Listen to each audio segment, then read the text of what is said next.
The wife of the Vice President, Mrs. Dolapo Osinbajo, has stressed the need for adequate investment in girl-child education to tackle challenges often faced in society.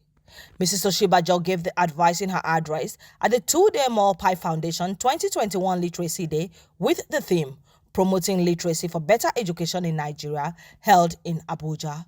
When a girl is educated, she can read and she can write. When she's educated, she's aware of more. She knows more when a sign says danger. When a bottle reads poison, she knows what it means. When a girl is educated, she's aware of her potential. She can read about Dr. Ngozi Okonjo-Iweala of the WTO, an educated girl sitting on a chair in Kebbi or Kano, in Oshogbo or Oshodi, in Oka or in Uyo. An educated girl child understands more. She expands her mind. She's not a doctor, but she knows a bit about medicine because she can read. She's not an engineer, but she knows a bit about buildings and tools and how machines work. An educated girl achieves her potential. We lose out, all of us, when we limit her in any way. Imagine if Dr. Stella Adadebo, a doctor, if she was never educated. Imagine if Nana Asmao, a poet, if she was never educated.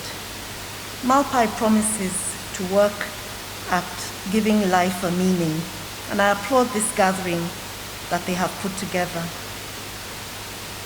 where issues and solutions are discussed. During panel discussion, Deputy Minister of Education in Malawi traced the problem of inadequacy in educating the girl child to primordial culture and tradition in Africa. According to her, there is need to emphasize women and girl child education, not just in Africa, but the world at large. Historically, the place for a woman, for a girl, was in the kitchen. It was not really a place for a girl to be in school, to excel in academic issues. So from history, as I know, girls, women have lagged behind. Right. We are here because we want to correct that disparity. Right. I would also just want to make an emphasis here. We are not looking down on our males. We need our males.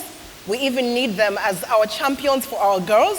Because if we leave this to us women alone, we're not going to achieve. Right. We need the men actually to help us with the fight. For his part, the Minister of State for Education in Nigeria, Mr. Chukwuemeka Onwajoba, said misperception about education being just limited to the classroom was contributing to the lingering gaps. Education is not just a classroom thing. The entire gamut of the education system consists of so many life skills that are inherently imbued in any society. However, the formal mode of teaching people to become literate in a communicable language, because literacy is not only as it pertains to English language.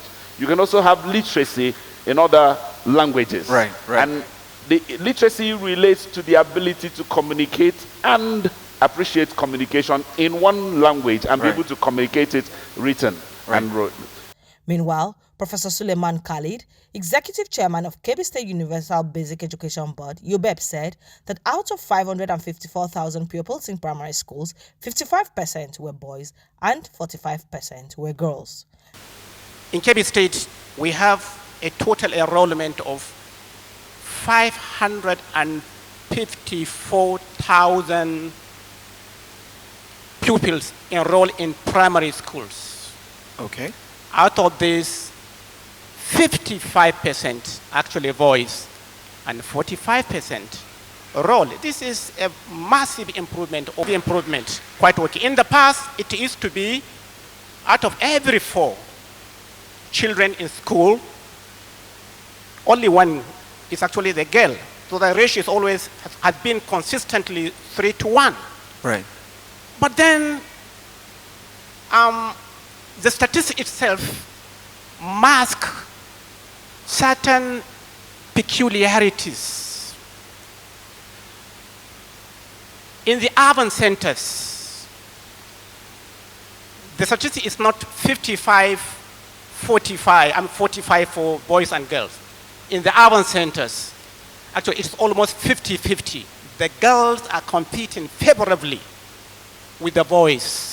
In her remarks, the founder of MALLPAI, Haja Aisha Atiku-Bagudu, said education was not about going to school alone, but starts from the home. All the time is we wait for the government, either the federal government or the state government or the local government.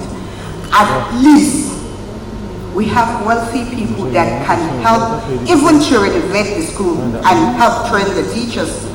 But they don't do that. We all wait for the government to do that. And we cannot move forward if we're expecting everything have to start with the government and end with the government. Education does not mean going to school alone. Education starts from the home. We need to train ourselves for we to be able to train our children or to train any other child that we meet.